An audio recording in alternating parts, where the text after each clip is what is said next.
Thank you, my brother. A quick one. You belong to Otto's tribe, as I belong to the tribe of Thomas Tayebwa. But I 100% disagree with the way how Thomas Tayebwa behaves as an authoritarian, as someone who holds a public office.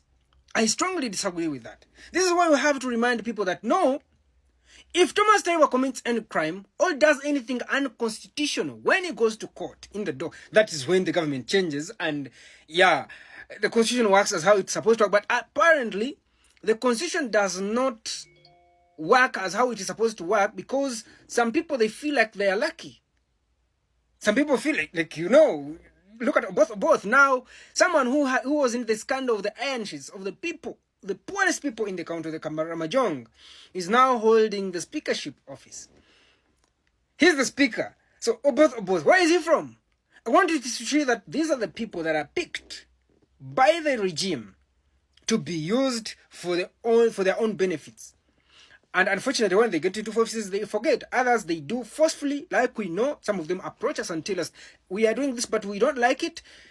Some of them, they in the judiciary, others in the legislature, others, and they're in different political parties. So the same applies. Someone who is in the NRM, it does not necessarily mean they are fools. Some of them do understand, but they find they have no position. They cannot speak, but at least they give us the information and tell us, you know, ABCD is happening.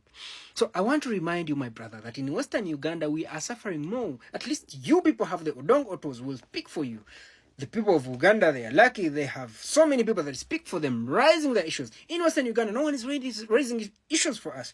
Even the few of us that come here on these platforms to raise the voices, we are looked at as enemies to an extent that they are hunting for us to kill us or to illegally detain us because we are raising national matters or grievances that are prevailing across the country. That is why when I speak about what is happening in the country, I don't necessarily speak about what is happening in Western Uganda, because when an amendment is made or a bill is brought, it does not necessarily particularly circle a tribe or a group of people.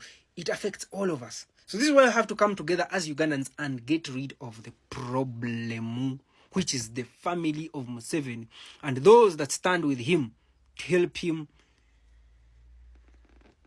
make us look days. We, the so-called Banyankole, when someone starts speaking something like that, the chosen tribe, it is a wake-up call to come out and say, no, we are not part of that. It is not Banyankole that are part of that are doing whatever illegalities, unconstitutional, you know, behaviors. Yet they are authoritarians. It is a certain people. You must pin those people down. If you leave it like that, you will be held accountable. You will pay for what you did not sow. You will reap what you did not sow. So this is why I call upon every Munyankole when I hold Munyan wanje. Edoga yokubara ajirango Munyankole ibo jotogwa ni Thomas Tayebwa. Kubara ajirango Munyankole itabanto jotogwa ni Museveni tukumanyana here ajiri. Simple. But if you don't do that, tuabona abona. When you even didn't know